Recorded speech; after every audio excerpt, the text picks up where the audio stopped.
Entre las muchas funciones que incluye el Citizen Radio Control está la alarma.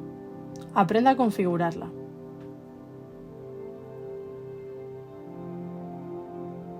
Coloque la corona en primera posición. Mueva la corona hasta que la aguja de la subesfera 3 apunte a la función de la alarma.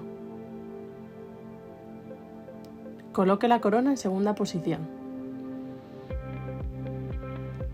Mueva la corona para que las agujas del minutero y la hora indiquen la hora en la que quiere la alarma. Confirme que la hora que ha puesto esté en AM o en PM. Coloque la corona en posición 0. Presione el botón que se encuentra arriba de la corona, moviendo la aguja a ON para encender la alarma. Coloque la corona en primera posición. Gire la corona para que la aguja de la subesfera 3 indique Time. Importante si la subesfera está todavía en función de alarma. La alarma no sonará. Las agujas se moverán automáticamente para configurar la hora actual.